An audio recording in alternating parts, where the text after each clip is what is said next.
And the beauty of Islam is that it doesn't say turn away from the world. It says be in the world like a stranger. Just know that you're not going to be here forever, and then act accordingly, because a stranger does not behave like other people. If you come into a village and you're passing through it, you don't set up shop, you don't marry and have a family in the village when you know that you're going to leave. And I'm not saying that doesn't mean you don't do that in this world, but you do it with that understanding that these are things I'm going to leave behind, so that you don't become totally obsessed and attached to them. Well, I think that this section it's just, you can go on and on. I actually didn't finish what I was going to cover, but we'll stop there and leave it at interpreting the signs.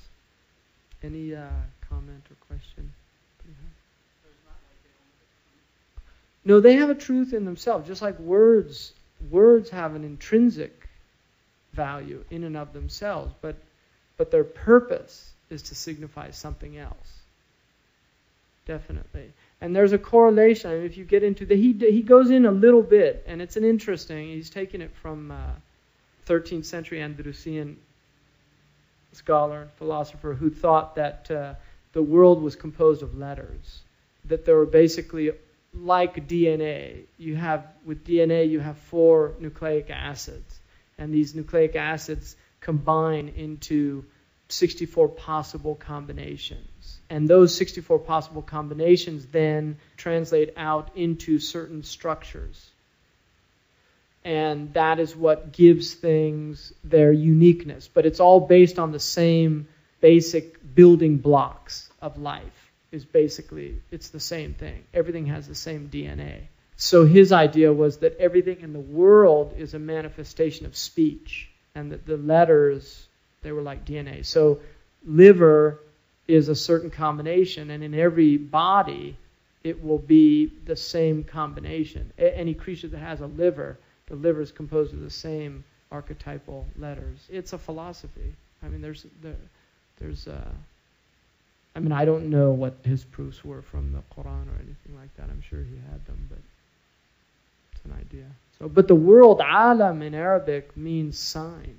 Alam means sign. Alam is ism fa'al. Fa'al is the thing that you do something with. Like tabi' is the thing that you seal with. So alam is the thing you know something by. And so the world is that by which you know the alim, the knower, who is Allah. So the difference is between fatha and kasra, between God and the world. This is the difference between fatha and kasra. So if you have that fath from the world, then you get opened up to see the truth of the world, which is that it's an ayah of God. It's ayatullah.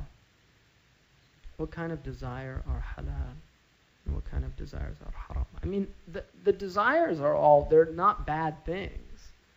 Desires generally, unless it's things that are haram in sharia, the desire for food is a good desire. You don't want not to have a desire for food, you'll die. But if you have desire for pork, then you've got a problem. Or if you have a desire for excessive food that's going to harm you, you have a problem. It's not haram to overeat, but it's makruh. But if you do it to where it damages your health, and a doctor's telling you have to cut down your food consumption, then it becomes haram. Because لَا تُلْقُوا بِأَيْدِيكُمْ إِلَى التَّهْلُكَةِ, don't kill yourselves. They say most people dig their graves with their teeth. Can you divorce a partner who has haram desires? Is this a good reason for divorce? Well, if it's something like thinking that, I don't know what that is related to, but if it's things that are prohibited and they want that person to partake in them, it's haram to do that. That would be grounds for divorce if the person was forcing them to do something or demanding that they did something that was haram, like rectal intercourse. What is natural signs of God beside natural? The natural signs of God are other than prophets and revelation. So everything other than prophet and revelation is a sign. So our own souls are signs of God, ourselves. The fact that we're hearing, seeing, living, all these things. These are signs of God. Sight, speech, understanding, comprehension. Japanese philosopher Zutsu. He has a book, the Quranic Weltanschauung. He spoke like 32 languages or something. Phenomenal intellect. The book, it's called the Quranic Weltanschauung, which is a German word for worldview. And he has another one a book on the ethical. If you're interested in his books, you can get them through Fons Vitae on the web. Vonsvitae. Fons Vitae. Can someone say the Shahada on the phone? Or what? Yeah, Shahada on the phone.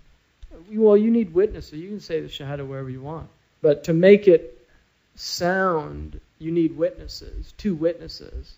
So it would be better to do it in person. If you were living on a desert island with a cell phone and there was nobody there and you wanted to say Shahada, so you called a Muslim country and asked for a second operator to come on or something like that, then you could do that. I'm not making that. It's a good question.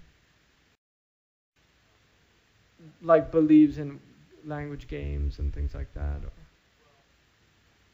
Right.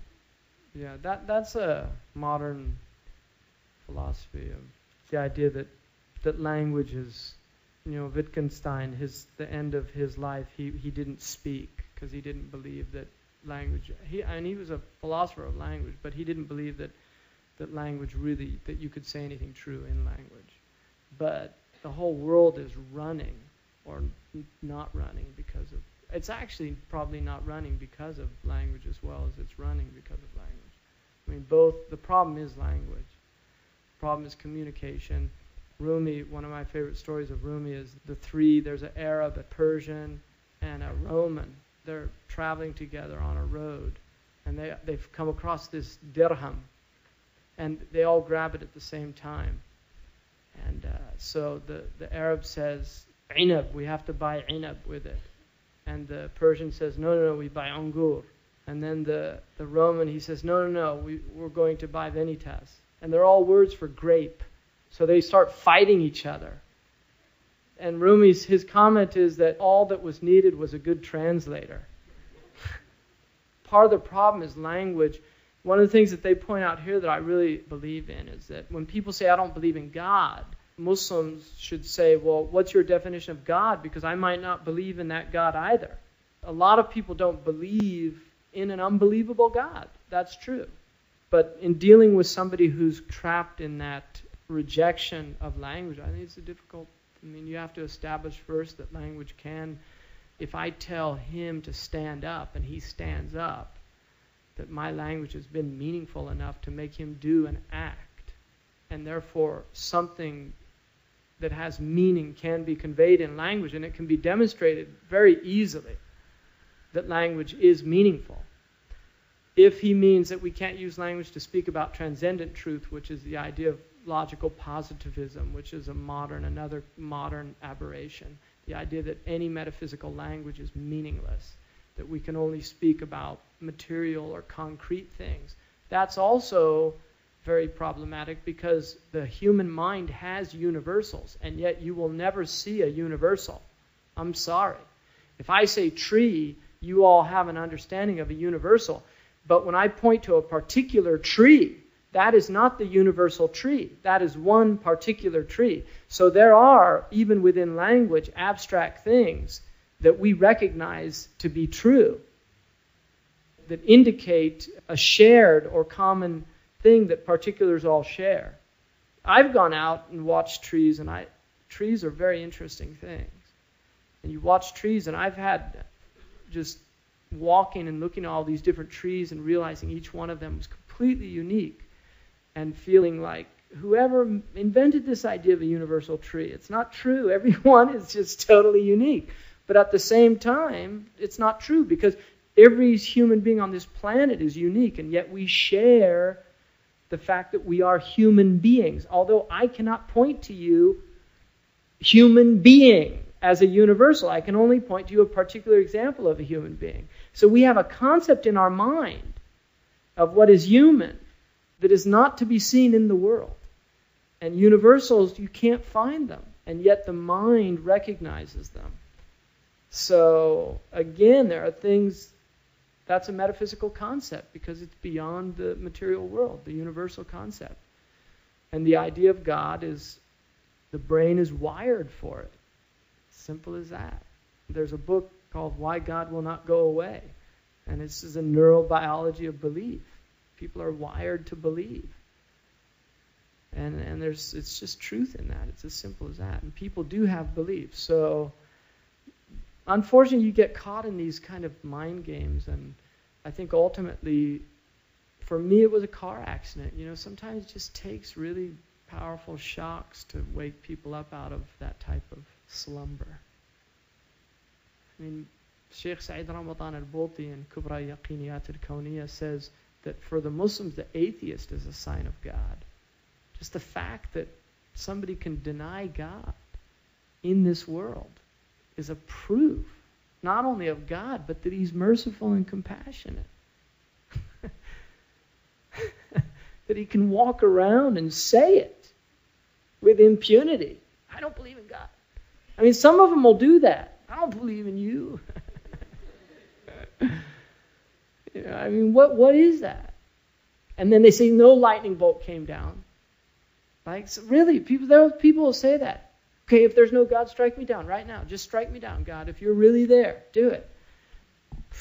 God's merciful. I mean, CD Ahmed Zarruq said for him, one of the biggest proofs of God was sailors. Because he said that they're some of the worst people on the planet. And he said, and yet they can safely cross an ocean. No offense to any sailors. But in English they say, his language is so bad he could make a sailor blush. The idea. And port cities are famous for problems. How do we know we are forgiven after Tawbah? Well, we should assume that. Because the Prophet ﷺ said that Allah says, Ana inda dhanni abdi bi. I'm in the opinion of my servant. Which means if you made a sincere Tawbah and you don't believe God forgave you, He won't forgive you. But if you believe He did, He will. If it's a sincere Tawbah.